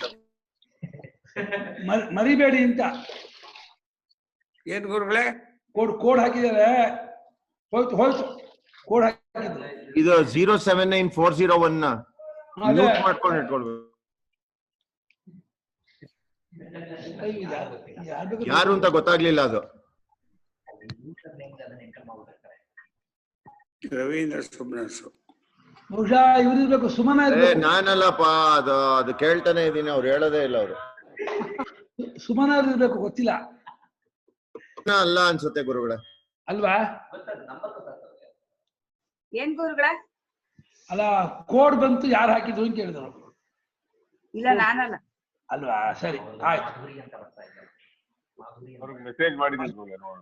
ಇದು 079401 ಅಂತ ಹಾಕೊಂಡಿದ್ದೀರಲ್ಲ ಹೆಸರು, ಯಾರದು? ದಯವಿಟ್ಟು ಸ್ವಲ್ಪ 0794 ಮೊದಲು ಬಂತು. ಅಲ್ಲಲ್ಲ, ಹೆಸರು ಹಾಕೊಂಡಿದ್ದೀರಲ್ಲ, ಯಾರದು? ನಾನಲ್ಲ, ಅವ್ರದ್ದು ನಾನಲ್ಲ. ಅಯ್ಯೋ, ಹೆಸರು ಹಾಕೊಂಡು ನಾನಲ್ಲ. ಗುರುಗಳೇ, ಇಲ್ಲಿ ನಮ್ಮ ಮೂಡ್ ಚೇಂಜ್ ಆಯ್ತು ಅಂತೀವಲ್ಲ, ನಾವು ಒಂದು ಗುಣದಿಂದ ಒಂದೇ ಕಾಲದಲ್ಲಿ ಓಡಾಡ್ತೀವಲ್ಲ ಗುರುಗಳೇ. ಹೇಳಿ. ನಮ್ಮ ವ್ಯವಹಾರ ಕಾಲದಲ್ಲಿ ನಮ್ಮ ಮೂಡ್ ಚೇಂಜ್ ಆಯ್ತು ಅಂತೀವಲ್ಲ, ಅದು ಗುಣಗಳ ವಿಶೇಷ. ಹೌದು ಗುಣಗಳ ಏರುಪೇರಿನಿಂದ ಆಗುವಂತದ್ದು. ಕರೆಕ್ಟ್. ಯಾವ ಗುಣದ ಆಧಾರದ ಮೇಲೆ ಲೋಕವನ್ನ ನಮ್ಮ ಮನಸ್ಸಿನಲ್ಲಿ ಸೃಷ್ಟಿ ಮಾಡ್ಕೊಳ್ತೀವೋ ಅದ್ರ ಮೇಲೆ ನಮ್ಮ ಜಾಗೃತ ಸುಷುಪ್ತಿ ಇದು ಎಚ್ಚರದ ಸ್ಥಿತಿ ಗೊತ್ತಾಗುತ್ತೆ. ಹೌದು ಕರೆಕ್ಟ್. ಹೌದು ನಿಜ. ಅದರ ಮೇಲೆ ಯಾವ ದೇವತೆ ನಮ್ಮನ್ನು ಆಳ್ತಾ ಇದ್ದಾರೆ ಅನ್ನೋದು ಗೊತ್ತಾಗುತ್ತೆ. ನಾವು ಪ್ರಜ್ಞೆಯನ್ನಲ್ಲೇ ಇದ್ದವ್ರಿಗಾದ್ರೆ ಆ ಹೊತ್ತಲ್ಲಿ ನಾವು ಪ್ರಜ್ಞಾನ ಘನವಾಗಿ ಉಳ್ಕೊಳ್ಳೋದಕ್ಕೆ ಅವಕಾಶ ಇದೆ. ಹೌದು ಖಂಡಿತ. ಈಗಲೇ ಪ್ರಜ್ಞಾನ ಘನ ಆಗಿರ್ಬೋದು. ಅದೇ ಅದನ್ನೇ ಅವ್ರು ಹೌದು ಆಗತ್ತೆ. ಇವನು ಸರ್ವಜ್ಞನು, ಈ ಪ್ರಾಜ್ಞನು, ಇವನೇ ಅಂತರ್ಯಾಮಿ, ಸೂತ್ರಾತ್ಮನಾಗಿ ಚೈತನ್ಯಾತ್ಮನಾಗಿ ಇಡೀ ಎಲ್ಲ ಆಳುವನು. ಇವನೇ ಎಲ್ಲಕ್ಕೂ ಯೋನಿ, ಕಾರಣ. ಆದ್ರಿಂದಲೇ ಭೂತಾನಾಂ ಪ್ರಭಾಪ್ಯವು ಸರ್ವಸ್ಯ. ಯಾವಾಗ ಕಾರಣ ಉಪಾದಾನ ಕಾರಣವಾದ್ಮ ಭೂತಗಳ ಹುಟ್ಟು ಅಡಗುವುದಕ್ಕೂ ಇವನೇ ಕಾರಣ, ಇವನೇ ಮೂಲ ರೂಪ, ಇವನೇ ಉಪಾದಾನ ರೂಪ ಅಂತ. ಇಷ್ಟು ವರ್ಣನೆಯಿಂದ, ಪ್ರಾಜ್ಞನ ವರ್ಣನೆಯಿಂದ ಆಲ್ಮೋಸ್ಟ್ ನಾವು ತುರಿಯಕ್ಕೆ ತುಂಬಾ ಬರೀ ಕ್ಲೋಸ್ ಆದ್ವಿ, ತುಂಬಾ ಹತ್ತಿರಕ್ಕೆ ಬಂದ್ವಿ. ಈ ವಿಶೇಷವನ್ನು ಬಿಟ್ಟರೆ ತುರಿಯನು, ಈ ವಿಶೇಷ ಇಟ್ಕೊಂಡ್ರೆ ಪ್ರಾಜ್ಞೆ ಅಷ್ಟೇ. ಸುರೇಶ್ವರ ನೈಷ್ಕರ್ಮ್ಯ ಸಿದ್ಧಿನಲ್ಲಿ ಅನ್ವಯ ವ್ಯತಿರೇಕದಿಂದ ಇಲ್ಲಿವರೆಗೂ. ಹೌದು, ಇದು ಒಂದು ಅನ್ವಯ ವ್ಯತಿರೇಕದಲ್ಲೇ ಬರುವಂತಹ ಪ್ರಕ್ರಿಯೆ. ಇದು ಅನ್ವಯ ವ್ಯತಿರೇಕದ ಮೆಥಡ್. ಆಗ ಮುಂದೆ ತುರಿಯ ಗೊತ್ತಾಗೋದಕ್ಕೆ ಆಗ್ಬೇಕು. ನಾಂತ ಪ್ರಜ್ಞನ್ನ ಬಹಿಷ್ಪ್ರಜ್ಞನ್ನೋ ಭಯದ ಪ್ರಜ್ಞನ್ನ ಪ್ರಜ್ಞೋ ಲಘನನ್ನ ಪ್ರಜ್ಞನ್ನೋ ಪ್ರಜ್ಞಂ ಅದೃಷ್ಟಮವ್ಯವಹಾರ್ಯಮಗ್ರಾಹ್ಯ ಮಲಕ್ಷಣಮಚಿಂತ್ಯಮವ್ಯಪದೇಶ್ಯಮೇಕಾತ್ಮ ಪ್ರತ್ಯಯಸಾರಂ ಪ್ರಪಂಚೋಪಶಮಂ ಶಾಂತಂ ಶಿವಮದ್ವೈತಂ ಚತುರ್ಥಂ ಮನ್ಯಂತೆ ಸ ಆತ್ಮ ಸ ವಿಜ್ಞೇಯ. ಅಲ್ಲಿ ಬರ್ಬೇಕು. ಇದನ್ನೇ ಇಲ್ಲಿ ಅಭಾವ ಅನ್ನೋ ಪದದಿಂದ ಈ ಪಾರಿಭಾಷಿಕ ಪದಗಳು ಕನ್ಫ್ಯೂಸ್ ಆಗ್ಬಿಟ್ರೆ ಇದನ್ನ ನೈಷ್ಕರ್ಮಿಸಿದ್ರಿಂದ ಅಭಾವ ಅನ್ನೋದು ಭಾವದಿಂದ ಅಭಾವಕ್ಕೆ ಹೋದಂತ ಅಂತ ಸುಷುಪ್ತಾತ್ಮ ಆಗೋದೇ ಅಷ್ಟೇ. ಪದಗಳಿಂದ ಕನ್ಫ್ಯೂಷನ್. ಹೌದು. ಏಷ ಹಿ ಸ್ವರೂಪಾವಸ್ಥ ಸರ್ವೇಶ್ವರ. ಈತನು ಅಂದ್ರೆ ಈ ಪ್ರಾಜ್ಞನು ಪ್ರಾಜ್ಞಾತ್ಮನಾಗ ಅಷ್ಟೇ ಆಗಿ ನಿಂತ್ಕೊಂಡ್ರೆ ಅವನು ಚೈತ್ಯ ಸಾಕಾರವನ್ನು ವಿಶ್ವಾಕಾರವನ್ನು ಪಡೆಯದೆ ಪ್ರಾಜ್ಞಾಕಾರದಲ್ಲಿ ಪ್ರಾಜ್ಞರೂಪದಿಂದ ನೆಲೆ ನಿಂತ ಉಳಿದ ಅಂತ ಆದ್ರೆ ಅವನು ಸರ್ವೇಶ್ವರ. ವಿಶ್ವನನ್ನು ತೇಜಸ್ಸನ್ನು ಆಳುವನು ಇವನೇ ಆ ರೂಪದಿಂದ ತೋಡ್ಕೊಂಡವನು, ಆ ರೂಪದಲ್ಲಿ ಎಲ್ಲವನ್ನೂ ಆಡ್ದನು. ಆ ಎರಡನ್ನೂ ಅಡಗಿಸ್ಕೊಂಡ್ಬಿಟ್ಟ. ಅದೇ ಸರ್ವೇಶ್ವರ. ಸಾಧಿ ದೈವಿಕಸ್ಯ ಭೇದ ಜಾತಸ್ಯ ಸರ್ವಸ್ಯ ಈಶಿತ ನೈತಸ್ಮಾತ್ ಜಾತ್ಯಂತರ್ಭೂತಃ ಅನ್ಯೇಷಾಮಿವ. ಅಧಿದೈವಿಕವಾದ ಅಧಿದೈವಿಕದಿಂದ ಒಳಗೂಡಿದ. ಅಧಿದೈವಿಕ ಅಂದ್ರೆ ಇಂದ್ರಾದಿ ದೇವತೆಗಳು ಅಧಿದೈವಿಕರು, ಅಧಿಭೂತ ಅಂದ್ರೆ ಪಂಚಭೂತಗಳು, ಈ ಭೇದ ಜಾತ ಅಂದ್ರೆ ಭೇದ ಸಮೂಹ. ಇದೆಲ್ಲಕ್ಕೂ ಸುಪ್ರೀಂ ಕಂಟ್ರೋಲ್ ಆಳುವನು ಈ ಇವನೇ. ಇವನಿಗಿಂತ ಮತ್ತೊಬ್ಬ ಜಾತಿಯವನು ಇಲ್ಲವೇ ಇಲ್ಲ ಆಳುವನು. ಹೇಗೆ ಲೋಕದಲ್ಲಿ ಒಬ್ಬನ ಆಳ್ತಿದ್ರೆ ಇನ್ನೊಬ್ಬನು ಇವನನ್ನು ಆಳ್ತಿರ್ತಾನೆ. ಯಡಿಯೂರಪ್ಪನವರು ಕರ್ನಾಟಕ ಆಳ್ತಿದ್ರೆ ಮೋದಿಯವರು ಯಡಿಯೂರಪ್ಪನನ್ನು ಆಳ್ತಾರೆ, ಯಡಿಯೂರಪ್ಪನನ್ನು ಕಂಟ್ರೋಲ್ ಮಾಡ್ತಾರೆ. ಹಾಗೆ ಎಲ್ಲಾ ಚೀಫ್ ಮಿನಿಸ್ಟರ್ನು ಮೋದಿಯವರು ಕಂಟ್ರೋಲ್ ಮಾಡ್ಬಿಡ್ತಾರೆ. ಅಲ್ಲಿ ಒಬ್ಬರಿಗೆ ಇನ್ನೊಬ್ರು ಇದ್ದೇ ಇರ್ತಾರೆ. ಆದ್ರೆ ಇವನಿಗೆ ಇನ್ನೊಬ್ಬ ಇಲ್ಲ. ಯಾರಿಗೆ? ಪ್ರಾಜ್ಞಾತ್ಮನಿಗೆ ಇನ್ನೊಬ್ಬ ಇಲ್ಲ. ಸುಷುಪ್ತಾತ್ಮ ಪ್ರಾಜ್ಞಾತ್ಮನಿಗೆ ಇನ್ನೊಬ್ಬ ಕಂಟ್ರೋಲರ್ ಆಳುವನು ಹತೋಟಿ ಇಟ್ಕೊಂಡು ಇನ್ನೊಬ್ಬ ಇಲ್ಲ. ಯಾಕೆಂದ್ರೆ ಪ್ರಾಣಬಂಧನಂ ಹಿ ಸೌಮ್ಯ ಮನಃ ಇತಿ ಶ್ರುತೇ. ಆ ಪ್ರಾಜ್ಞಾತ್ಮನಿಗೆ ಪ್ರಾಣ ಅಂತ ಇನ್ನೊಂದು ಹೆಸರಿದೆ.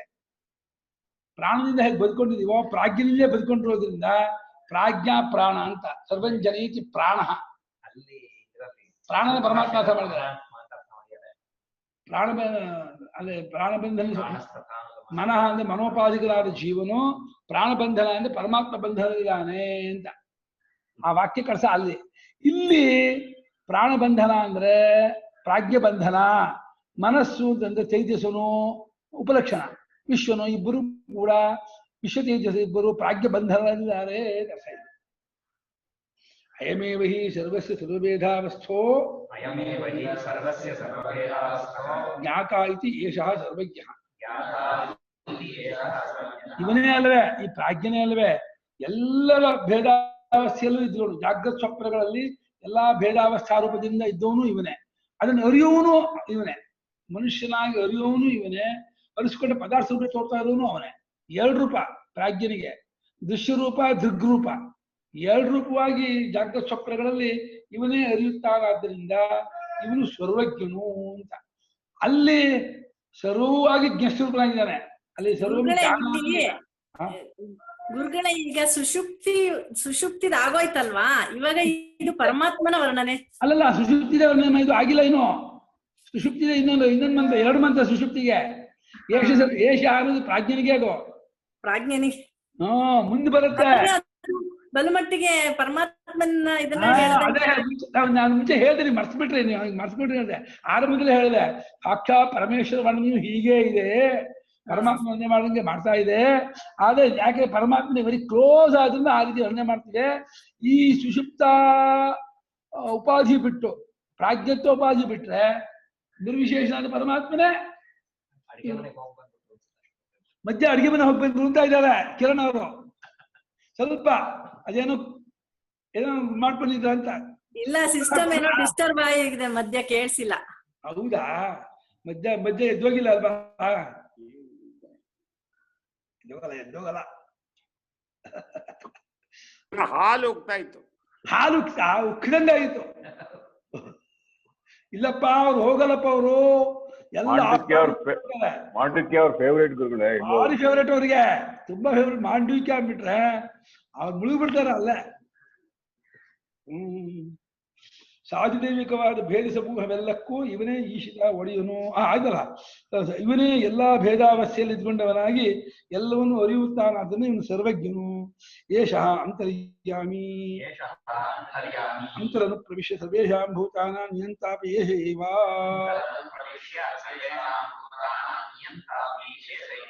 ಇವನೇ ಜಾಗೃತ ಸ್ವಪ್ನಗಳಲ್ಲಿ ಎಲ್ಲದರ ಒಳಗೆ ಪ್ರವೇಶ ಮಾಡಿ ಎಲ್ಲಾ ಭೂತಗಳನ್ನು ಹತೋಟಿಗಿಡುವನು. ಹೇಗೆ ಉದ್ದಾಲಕಾರಣ ಪ್ರಶ್ನೆ ಬೃಹದಾರಣ್ಯಕದಲ್ಲಿ ಅಂತರ್ಯಾಮಿ ಬಗ್ಗೆ ಹೇಳು ಅಂದಲ್ಲ. ಯ ಪೃಥಿವ್ಯಾಂ ತಿಷ್ಠನ್ ಪೃಥಿವ್ಯಾಮಂತರಃ ಯಂ ಪೃಥಿವೀ ನ ವೇದ ಯಸ್ಯ ಪೃಥಿವೀ ಶರೀರಂ ಯಂ ಯಶ್ದಾತ್ಮ ಅಂತರ್ಯಾಮ್ಯಮೃತಃ.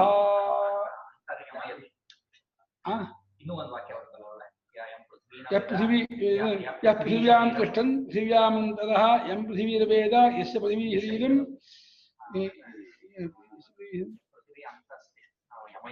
यो पृथिव्याम् अन्तस्तिष्ठन् यमेति, यः पृथिव्यां तिष्ठन् यमेति एष आत्मा ಅಂತರ್ಯಾಮ್ಯಮತಃ. ಹಾಗೆ ನಿಮಗೂ ಬರ್ತಿತ್ತಲ್ಲ ಒಂದ್ ಚಪಾನ ಟೈಮು? ಇಲ್ಲ ಬರ್ತಿತ್ತು. ಏನ್ ಮಾಡ್ಬಿಡ್ತಾರೆ ಅಂದ್ರೆ ಗುರುದಕ್ಷ ಕೊಟ್ಬಿಡ್ತಾರೆ. ಹಿರಣ್ಯವನ್ನು ಚಂದ ಹೇಳಿದೀನಿ, ಮತ್ತೆ ಹೇಳಿದ್ದಾನೆ ಅದೃಶ್ಯನ. ಈಗ 7 ಚಂದ ಹೇಳಿದ್ನ, 5 ಚಂದ ಹೇಳಿದ್ನಲ್ಲೇ ಹಳೆಸ್ಬಿಡಲ್ಲೇ. ಒಂದೊಂದು ಪ್ರಶ್ನೆ ಎಷ್ಟು ಚಂದ ಹೇಳಿದ್ನಲ್ಲೇ. ಅಂದ್ರೆ ಮೂರು ಬೆಳಗ್ಗೆ ಒಂದು ಮಧ್ಯಾಹ್ನ 2 3 ಹೇಳ್ತಿದ್ದೆ. ಬೆಳಗ್ಗೆ ಒಂದು ಪ್ರಶ್ನೆ ಮಧ್ಯಾಹ್ನ ಪ್ರಶ್ನೆ ಅಂತ 5 ದಿವಸ ಹೇಳ್ತಾ 7 ದಿವಸ ಹೇಳ್ದಪ್ಪ. ಹಿಂಗೆ ಜ್ಞಾಪಕ ಇಲ್ಲ, ನಾನು ಮರ್ತ್ಬಿಟ್ಟಿದ್ದೀನಿ. ಹೌದಾ?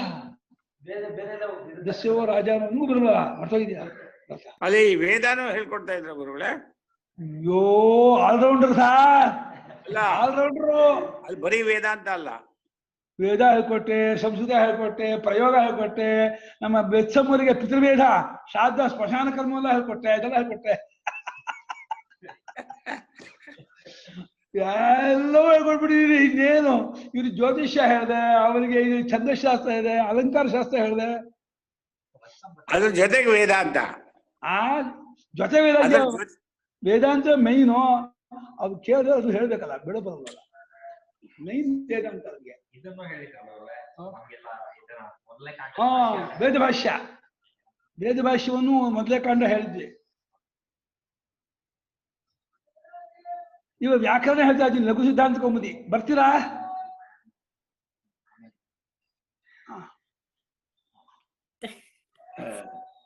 ಅಂತರ್ಯಾಮಿಯಾಗಿದ್ದು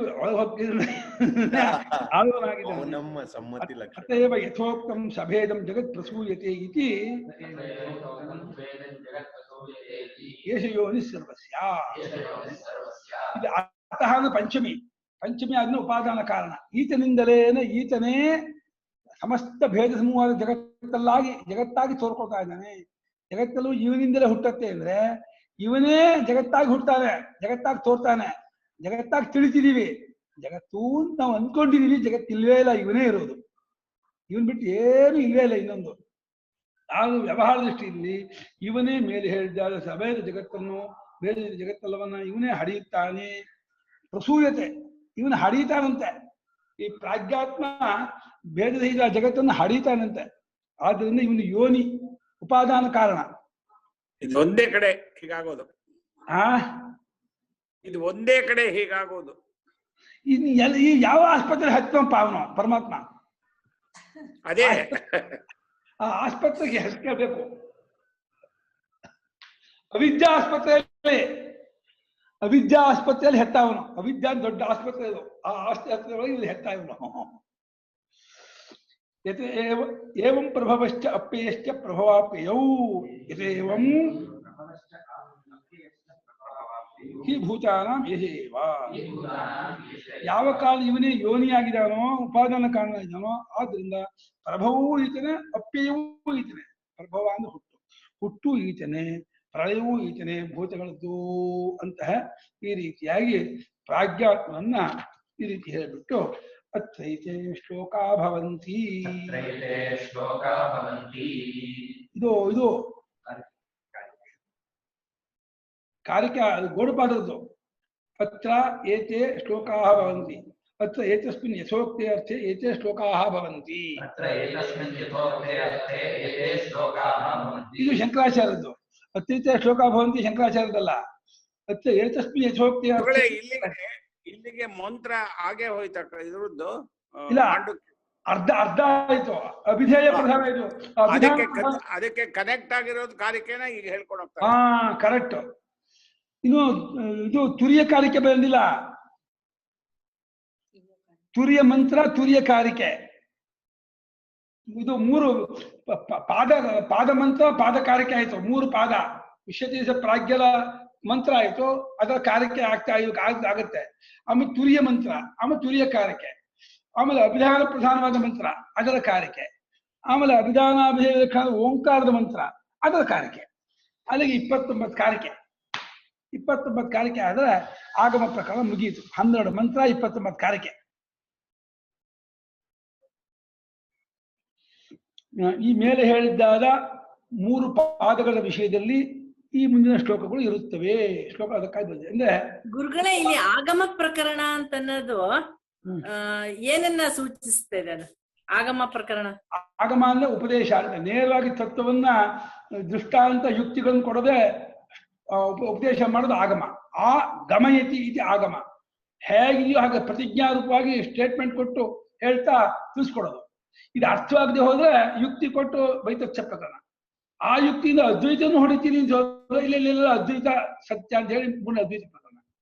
ಹಾಗೆ ಅವರು ಹೇಳ್ತಾರಲ್ಲ, ಸಾಂಖ್ಯರು, ವೈಶೇಷಿಕರು, ಬೌದ್ಧರು ಹೇಳ್ತಾರಲ್ಲ, ಅದು ತಪ್ಪು ಅಲಾಟ ಶಾಂತಿ. ಗುರುಗಳೇ, ಶಾಸ್ತ್ರ ಅಂತ ಹೇಳಿದ್ರಲ್ಲ ಗುರುಗಳೇ. ಆಗಮ ಅಂದ್ರೆ ಅದೇ ಆ ಗಮಯತಿ.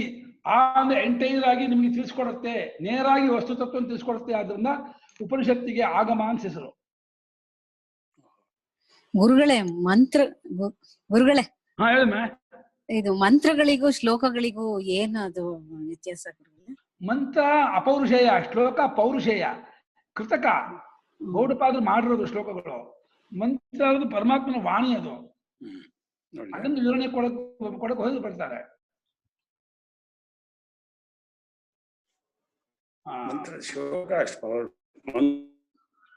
ನೋಡಿ, ಗೌಡಪಾದರು ತಮ್ಮ ಇದಕ್ಕೆ ಕಾರಿಕೆ ಹೆಸರು ಕೊಟ್ಟಿದ್ದಾರೆ, ಅವರು ಶ್ಲೋಕ ಅಂತ ಹೆಸರು ಕೊಟ್ಟಿದ್ದಾರೆ. ಆಮೇಲೆ ಬಂದವರು ಅದನ್ನ ಕಾರಿಕೆ ಅಂತ ಕರೀತಾರೆ. ಯಾಕೋ ಏನಪ್ಪ, ಅವ್ರೇನ್ ಕಾರಿಕೆ ಅಂತ ಹೆಸರು ಕೊಟ್ಟಿಲ್ಲ ಅವರು ತಮ್ದಕ್ಕೆ.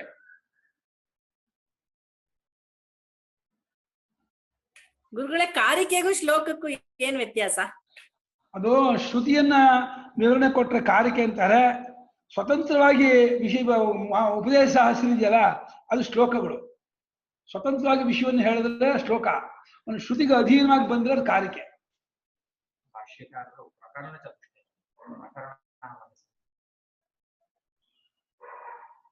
ಒಂದು ಮೂಲಕ್ಕೆ ನೇರವಾಗಿ ಬಂದ್ರೆ ಇವಾಗ ಇದು ವಾರ್ತಿಕದಲ್ಲೂ ಇದು ವಾರ್ತಿಕ ಅಲ್ಲ, ಇದು ವ್ಯಾಕರಣದಲ್ಲೂ ಕಾರಿಕ ಅಂತ ಹೇಳ್ತಾರೆ. ನೇರ ಸೂತ್ರಕ್ಕೆ ಬಂದು ಕಾರಿಕೆ, ಸೂತ್ರಕ್ಕೆ ನೇರ ಬರೋದೆ, ಸೂತ್ರಕ್ಕೆ ಬಿಟ್ಟು ಸ್ವತಂತ್ರ ಬರೋದೇ ಶ್ಲೋಕ ಆಗುತ್ತೆ. ಕಾರಿಕೆ ಯಾವಾಗ ಶ್ಲೋಕ ರೂಪರೇನಾ? ಆ ಕಾರಿಕೆ ಯಾವಾಗ್ಲೂ ಶ್ಲೋಕ ರೂಪದಲ್ಲೇ ಇರುತ್ತಾ? ಹೌದೌದು. ಅಲ್ಲ, ಕೆಲವು ಇದು ಇದೆ ಇದರಲ್ಲಿ.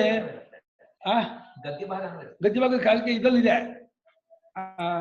ಸಾಮಾನ್ಯವಾಗಿ ಶ್ಲೋಕ ರೂಪಕ್ಕೆ ಜಾಸ್ತಿ ಇರೋದು ಅಪರೂಪ ಗದ್ಯ. ಇದು ಕಪರ್ದಿ ಕಾರಿಕ ಅಂತಿದೆ. ಕಪರ್ದಿ ಕಾರಿಕೆ ಇರೋದು ನಮ್ಮ ಸ್ಮಾರ್ಥ ಪ್ರಯೋಗ ಇದೆಯಲ್ಲ, ಅಂದ್ರೆ ಗರ್ಭಾಧಾನದಿಂದ ಹಿಡಿದು ಎಲ್ಲ ಸ್ಮಶಾನ ಎಲ್ಲಾ ಕರ್ಮವನ್ನು ಹೇಗೆ ಮಾಡ್ಬೇಕು ಶ್ಲೋಕದಲ್ಲೇ ಮಾಡ್ಬಿಟ್ಟಿದ್ದಾರೆ.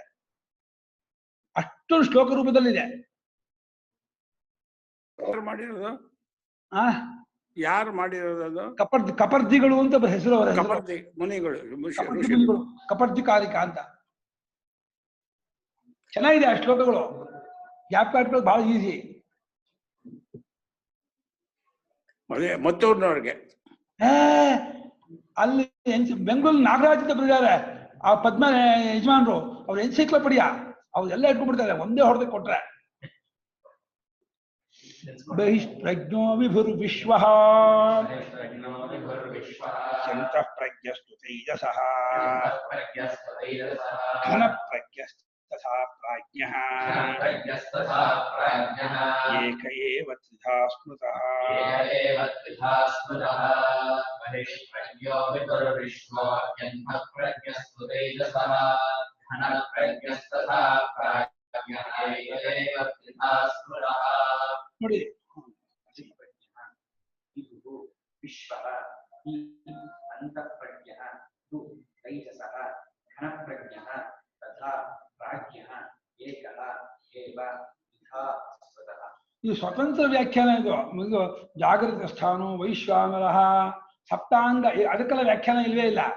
ಸ್ವತಂತ್ರವಾಗಿ ಇವ್ರು ಹೇಳ್ತಾರೆ. ನೋಡ್ರಪ್ಪ, ವಿಶ್ವ ಅಂದ್ರೆ ಯಾರು ಗೊತ್ತಾನ?